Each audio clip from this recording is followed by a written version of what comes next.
It's my pleasure to be chairing this session on New Directions in the Study of Race and Slavery. I'm Mark Smith, and I teach at the University of South Carolina. And I'm going to introduce all of our speakers at once, so there's a nice flow.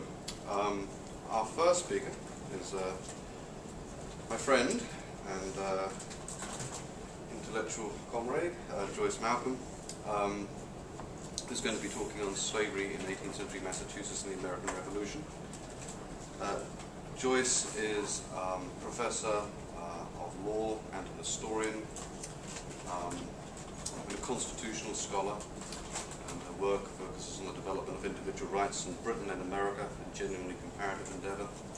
And she's written a great deal, principally on the Second Amendment, but most notably, most interestingly perhaps, her most recent book is Peter's War, New England Slave Boy in the American Revolution, published by Yale, which was widely reviewed from the Wall Street Journal to USA Today, which makes me very envious. It's a very good book. Our second speaker is a scholar who I've admired for many years, and it's actually nice to meet him in person, Bob Cottrell. I first encountered Bob's work in graduate school. Read a very good book called The Afro-Yankees, Providence Black Community in the Antebellum era, which I thought was deeply thoughtful and very powerful. Bob's going to be talking on a project that he's working on at the moment, race-based slavery and race-based citizenship, how Brazil and the United States became different. And this book is coming out with the University of North Carolina Press next year? Yes. Yes, next year. And it would certainly, I think, judging from what I read, will be a landmark study and very important to scholars, not just of slavery, but of the history of race. And our third speaker, Amy Long-Caffey, has the dubious distinction of being one of my graduate students. Amy is a PhD candidate at the University of South Carolina, and she's working on really a history of the senses, but with a particular emphasis on acoustomology, and she will be talking on hearing Africa, early modern Europeans' auditory perceptions of the African other. And even though she is my student, she continues to teach me a great deal about my own topic. So I think we're in for a treat. So Joyce, if you'd like to go first.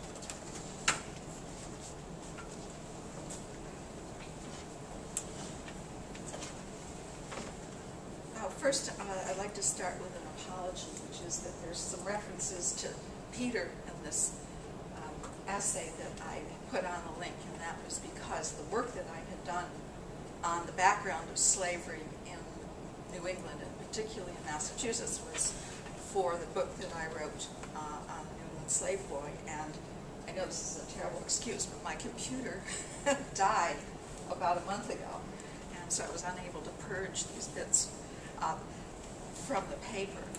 I'm not really an expert in this area.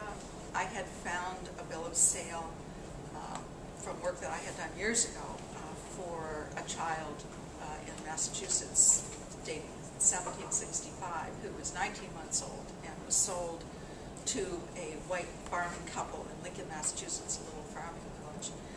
And the book that resulted from it forced me to take a look at slavery in Massachusetts in the 18th century. Never really thought about it, and I've been trying to think what were my ideas about slavery in the North before I started to take a look at it. It was just a kind of vague sense that there was there, but I didn't really know much about it. I think it's an area that really needs more study. Bob and I were just talking before we got started. It's not that this is unusual, that someone notices that there was slavery in the North. There are books from the 19th century. There's a very good book on the Negro in New England from the 1940s. But somehow it doesn't seem to have sunk into the American sense of what was going on at that time. And just a few reasons why I think this is useful, and then I'll just give you a brief background on some of the things that I found out. First of all, I think that the northern states get a pass on slavery, a buy, as it were. They all had slaves, although not necessarily a lot. It varied. But I think that it's important that this be recognized, and also that the rules and way that slaves were treated, the way the law treated them, was very different from the traditional view of slavery in the South on the eve of the American Civil War. So it's interesting to get a sense of it, and maybe perhaps see in the different ways that they were treated why emancipation occurs earlier in the North. Then the emancipation itself is interesting. Massachusetts emancipation starts with a court case in 1783, the year that the American Revolution ends.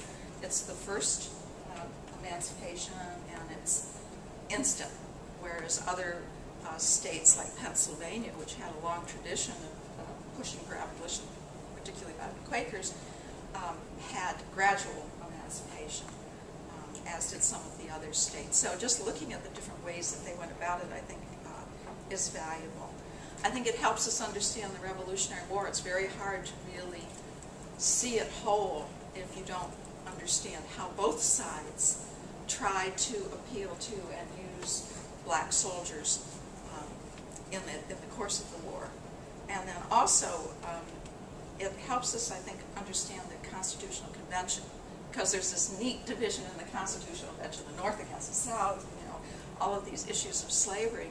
And when you find out that, in fact, at the time that the Constitution was being debated, that the state of New York had the second highest number of slaves in the country, it gives you a somewhat different sense of maybe what the agenda was or how you should understand it. It isn't quite as simple as the line that we've drawn. So for those reasons, I think it's kind of useful, and I hope that people will, I should say follow my example, follow the example of other people who looked at this, but really somehow bring it to the attention of a wider public.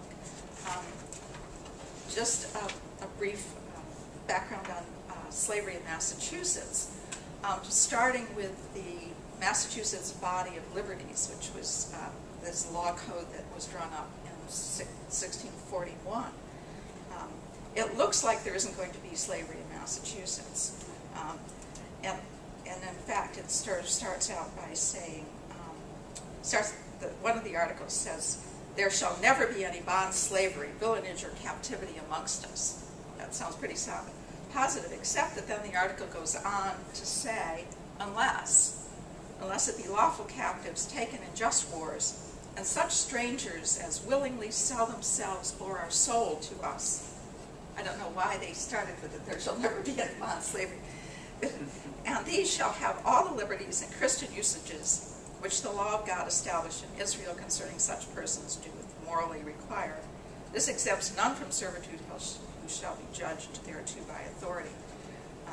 Then in 1670, Article 91 was modified to eliminate the word strangers so that the children of slaves could be slaves. So it isn't just strangers who come in, but it could be perpetual. And Esther Forbes, who wrote long ago on Paul Revere, said that to be an African slaver and actually catch these people was something of a disgrace, but owning slaves in England was not. Now, there never were a great many slaves in Massachusetts. There are various censuses that occurred at different times. There was a census by race in 1715 that counted 150,000 white residents and only 4,150 black residents. And of course, some of those were free and not slaves. Most of these people lived in cities along the coast, and as you went west across the state, there were sort of fewer and fewer. The slaves in Massachusetts were usually those people who helped on a farm, or if you had a factory of some sort, like a tannery. They were trained in crafts and skills. Women might work in the house or an inn or a tavern where you needed extra help. Ministers routinely were given to slaves so that they could spend their time ministering to their congregation, didn't have to worry about their farm. There was always a ministerial farm. The minister of Lexington